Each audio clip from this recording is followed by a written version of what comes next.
Avengers doomsday. इस title में doomsday का मतलब क्या है? क्या ये टाइटल डॉक्टर डूम की वजह से रखा गया है या फिर मूवी में कोई और बिग मीनिंग है इसका? वेल, इनसाइडर मैजेस्टिक यूसीएम ने बताया कि डूम्सडे की फिल्मिंग तो कंप्लीट हो ही चुकी है और अब उसकी फर्स्ट इंटरनल टेस्ट स्क्रीनिंग हुई है, यानी मार्वल वालों ने इस मूवी को देखा है। और हाँ, अभी तो ये पोस्ट प्रोडक्शन फेज में है, इसके वीएफएक्स वगैरह पर अभी बहुत काम होना बाकी है, बट स्क्रीनिंग तो कई बार होती है। वैसे ही एक इंटरनल स्क्रीनिंग हुई और उससे कुछ कमाल की नई डिटेल्स निकल कर आई है इस मूवी की, और उन डिटेल से ये क्लियर हो गया है कि एवेंजर्स डूम्सडे में डूम्सडे का मतलब डॉक्टर डूम से नहीं है, बल्कि इसका एक दूसरा बहुत बड़ा मतलब है। और वो मतलब क्या है वो अब बताता हूँ। सो हेलो गाइस, मेरा नाम है Himanshu and you are watching the buzz meme show.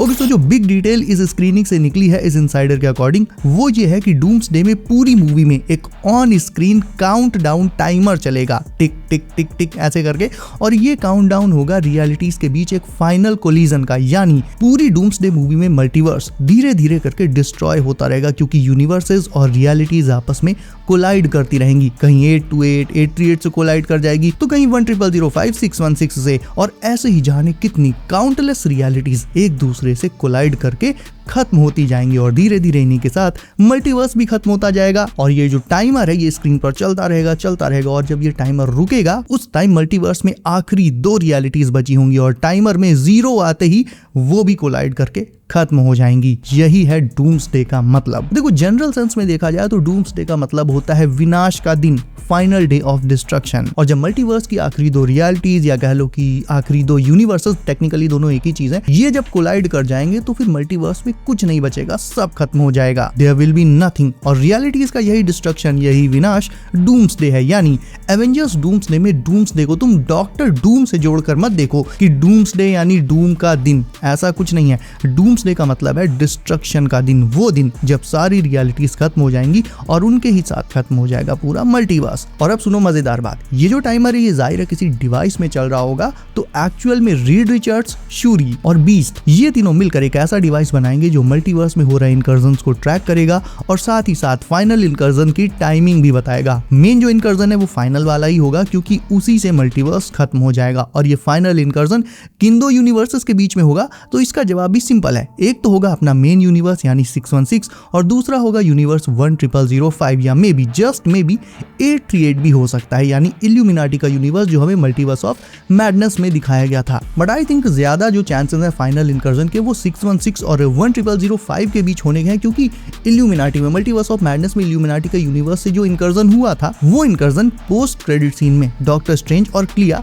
सही करने चले गए थे। तो हो सकता है उन्होंने उस इनकर्जन को सॉल्व कर दिया हो, लेकिन द मार्वल्स में मोनिका जो 10005 में चली गई थी उसकी वजह से 616 और 10005 के बीच जो इनकर्जन हुआ है उसे अभी तक किसी ने सही नहीं किया। तो 616 और 10005 के बीच फाइनल कोलिजन होने के ज्यादा चांसेस हैं। 616 यानी अपना मेन मार्वल यूनिवर्स और 10005 है एक्समैन का यूनिवर्स, जहां इस टाइम डेडपूल, वुल्वरीन, गैम्बिट और बाकी के एक्समैन हैं। तो ये जो मोनिका के 10005 में जाने की वजह से इनकर्जन हुआ है, इसके बारे में सिर्फ बीस्ट जानता है, या 10005 में कुछ एक और हीरोज जानते होंगे। इसके अलावा इसके बारे में कोई जानता तक नहीं है। फिक्स करने की तो बात छोड़ो। और फाइनल इनकर्जन भी इसीलिए यही होगा जिससे मल्टीवर्स पूरी तरह से खत्म हो जाएगा। सो 3 डिफरेंट यूनिवर्सेस के genius heroes, Reed Richards from 828, Suri from 616 और बीस्ट फ्रॉम 10005, ये तीनों मिलकर ही एक ऐसा डिवाइस बनाएंगे जो फाइनल इनकर्जन कब होना है इसकी टाइमिंग को ट्रैक करेगा, और यही टाइमर हमें through out the movie screen पर चलता हुआ दिखाई देगा। जैसे मे भी तुमने किसी मूवी में देखा होगा 2 days till डूम्सडे या 5 hours till लॉन्च, ऐसे करके टाइमर चला करते हैं। तो ये टाइमर बताते हैं कि किसी इवेंट के होने में अभी कितने दिन या कितने घंटे, मतलब ऑल इन ऑल कितना टाइम बाकी है। और ठीक इसी तरह से फाइनल इनकर्जन कब होगा मल्टीवर्स में, ये बताने के लिए भी डूम्सडे मूवी में वही टाइमर चलेगा। तो बेसिकली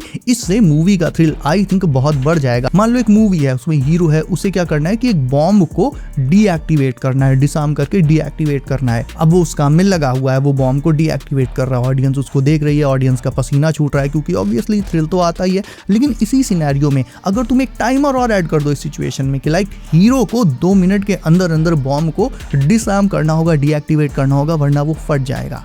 तो फिर भाई सीन का जो थ्रिल है, मजा है, वो 10 गुना बढ़ जाएगा। इसी तरह से डूम्सडे में मल्टीवर्स डिस्ट्रॉय होना है, ये तो देखो सबको पता है, सब जानते हैं कि डूम मल्टीवर्स को डिस्ट्रॉय कर देगा। लेकिन जब इसमें एक टाइमर ऐड हो जाएगा, एक तरह का काउंटडाउन ऐड हो जाएगा कि मल्टीवर्स डिस्ट्रॉय हो रहा है, होने में इतना टाइम बाकी है, और तब तक अगर हमारे हीरोज कुछ कर लेते हैं तो ठीक, नहीं कर पाए तो पूरा मल्टीवर्स और साथ ही उसमें मौजूद सारे हीरोज खत्म हो जाएंगे। तो ये थ्रिल का है, काफी नेक्स्ट लेवल रहेगा। टाइमर के अलावा एक रिपोर्ट ये भी है कि मूवी में एक पूरा सीक्वेंस ऐसा भी होगा जिसमें सारे अलग अलग यूनिवर्सेस के हीरोज एक साथ आते हुए दिखाए जाएंगे। इस सीन में दिखाया जाएगा कि थंडरबोल्ट्स, फैंटास्टिक फोर, वकांडन्स, नेमोर और एक्समैन, ये सारे हीरोज पहली बार एक साथ काम करेंगे मिलकर, वो भी अर्थ 616 को बचाने के लिए। नौ यहाँ पर एक इंपॉर्टेंट चीज नोटिस करी तुमने, इस रिपोर्ट में मेंशन किया गया है अर्थ 616 को बचाने के लिए, ना कि पूरे मल्टीवर्स को बचाने के लिए। तो इसका मतलब ये सीन जब हो रहा होगा मूवी में, उस पॉइंट पर मल्टीवर्स में शायद एक या सिर्फ 2 यूनिवर्सेस ही बचे होंगे। एक तो अपना 616 जिसमें ये सारे हीरोज हैं, दूसरा में भी 838 या 10005 जो भी हो। यानी इस सीन के आते आते मल्टीवर्स के बाकी सारे जितने भी यूनिवर्सेस है वो खत्म हो चुके होंगे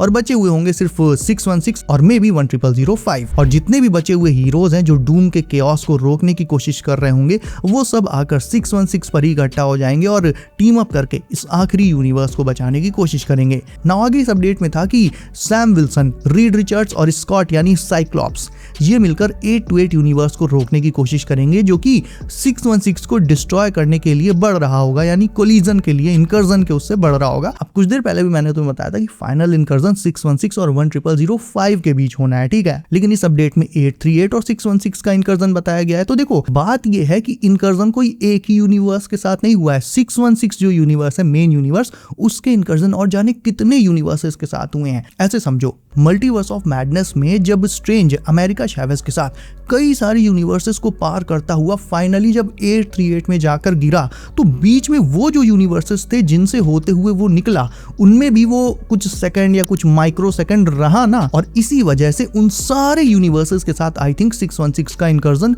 हुआ होगा। इसके अलावा स्टीव रॉजर्स की स्टोन्स वाली जर्नी से एक अल्टरनेट टाइमलाइन बना देना, और क्योंकि फैंटास्टिक फोर भी अर्थ 616 में आएंगे ही, तो 616 और 828 के बीच में इनकर्जन तय है। 616 और 838 का इनकर्जन जैसा कि तुम जानते हो ऑलरेडी मल्टीवर्स ऑफ मैडनेस में हो ही चुका है। अब आई डोंट नो कि क्लिया और स्ट्रेंज उसे फिक्स कर पाए होंगे अभी तक या नहीं, और फाइनल जो इनकर्जन है वो 616 और 10005 के बीच का इनकर्जन बिकॉज ऑफ मोनिका। तो ऑल इन ऑल 616 एक ऐसा यूनिवर्स है मल्टीवर्स का जिसके इनकर्जन कई सारे, ढेर सारे यूनिवर्सेस के साथ हुए हैं। देखने वाली बात ये होगी कि इसका फाइनल इनकर्जन, आखिरी इनकर्जन आखिर किसके साथ होता है। इसके अलावा जो लोग रेड हल्क पर अपडेट चाह रहे थे कि red Hulk doomsday and secret Wars में आएगा या नहीं, तो उनका जवाब भी इस अपडेट में दिया गया है कि येलेना और बकी ये दोनों मिलकर राफ्ट में जाएंगे और वहां जितने भी प्रिजनर्स हैं सबको आजाद करके अपने साथ लड़ने के लिए न्यूयॉर्क ले जाएंगे। ये जो फाइनल बैटल होगा ये न्यूयॉर्क में चल रहा होगा, किसके किसके बीच ये नहीं बताया गया, बट उस पर मैं तुम्हें दूसरी वीडियोस में ऑलरेडी बता चुका हूँ, एक्सप्लेन कर चुका हूँ। इसके अलावा आगे इस रिपोर्ट में लिखा है कि शैंग-ची और कुछ दूसरे हीरोज वोंग के पोर्टल्स की मदद से दुनिया भर के अलग अलग हिस्सों में जाकर हीरोज और इवन विलन्स से भी अपनी इस फाइट को ज्वाइन करने के लिए कहेंगे। अब बाय द वे इस रिपोर्ट में शी हल्क को भी मेंशन किया गया है कि शैंग-ची के साथ वो भी जाएगी, बट मुझे ऐसा बिल्कुल भी नहीं लगता कि वो इस मूवी में होने वाली है। बस मैं यही कह सकता हूँ कि काश यार वो ना हो इस मूवी में, वरना उसे देख के मूवी का आधा मजा खराब हो जाएगा। फाइनल बैटल न्यूयॉर्क में होगा। स्टार लॉर्ड भी इस बैटल को ज्वाइन करेगा और गार्डियंस ऑफ गैलेक्सी को मिस कॉल मार के बुला लेगा और वो भी आके इस फाइट को ज्वाइन कर लेंगे। और अब जो बताने जा रहा हूँ हो सकता है पसंद ना आए तुम्हें। ये पूरा सीन जिसमें सारे हीरोज एंड विलन्स ये सब इकट्ठा हुए हैं, ये सीन खत्म होगा सैम विल्सन की स्पीच के साथ। मतलब सोच कर देखो, सैम विल्सन सबको स्पीच देगा कि सारे हीरोज और विलन्स तुम सब सिर्फ अपनी जिंदगी की लड़ाई नहीं लड़ रहे हो, बल्कि अपने एग्जिस्टेंस और इस प्लेनेट को बचाने की लड़ाई लड़ रहे हो। और रिपोर्ट में ये भी लिखा है कि सैम विल्सन की ये स्पीच MCU के मोस्ट पावरफुल मोमेंट्स में से एक होगी। इसीलिए कहा था कि अब जो बताने जा रहा हूँ हो सकता तुम्हें पसंद ना आए। ऑल इन ऑल इस अपडेट में इतनी सारी चीजें थी, कुछ बिलीवेबल थी, कुछ सेंस नहीं बना रही थी। लाइक फाइनल बैटल का न्यूयॉर्क में होना बिलीवेबल है, डूम्सडे टाइमर बिलीवेबल है और मजेदार भी है, लेकिन शी हल्क का होना मुझे नहीं लगता। सैम विल्सन की स्पीच एक बहुत एपिक मोमेंट होगी, भूल जाओ। भाई एक बात बताओ, आधे से ज्यादा लोग जब इस कैरेक्टर को पसंद नहीं करते और ना इससे कनेक्ट कर पाते हैं, तो फिर इसकी स्पीच पर वो ध्यान ही क्या देंगे। स्पीच तो इसने ब्रेव न्यू वर्ल्ड में भी दी थी, स्पीच दे देकर तो इसने रेड हल्क को सिकोड़ के रॉस में बदल दिया था वापस, और लोगों को ये चीज पसंद नहीं आई थी। तो वापस से अगर वो वही काम डूम्सडे में करेगा तो लोगों को कहां से पसंद आ जाएगा। हाँ, अगर डूम्सडे में सैम विल्सन को उसका कोई मेजर मोमेंट मिल जाए, लाइक जैसे वो ऐसा कोई सैक्रिफाइस कर दे या कोई बड़ा काम कर दे जो मतलब ऑडियंस ने सोचा ना हो, तो भले ऑडियंस फिर उसके साथ और रेजोनेट करने लगे। बाकी मुझे नहीं लगता कि उसकी स्पीच वगैरह को इतना कोई बड़ा पावरफुल माना जाएगा ऑडियंस के एंगल से। बाकी भाई तुम्हारे थॉट्स क्या है, तुम क्या चाहते हो इनमें से कौन कौन से मोमेंट्स एक्चुअल में मूवी में हो, और सैम विल्सन शी हल्क वगैरह को लेकर जो भी सोचते हो कमेंट करके अभी बताओ, मुझे जानना है। इसके अलावा वीडियो को भी लाइक कर दो अगर अभी तक लाइक नहीं किया है, और नोटिफिकेशंस कॉल पर डालना मत भूलना, क्योंकि और भी नई MCU लीक्स एंड अपडेट्स आ रही हैं जो तुम्हारे साथ शेयर करने वाला हूँ। सो बी सेफ गाइस, अपना ख्याल सबसे पहले रखिए आप। मेरा नाम है Himanshu and as always I will see you in next one.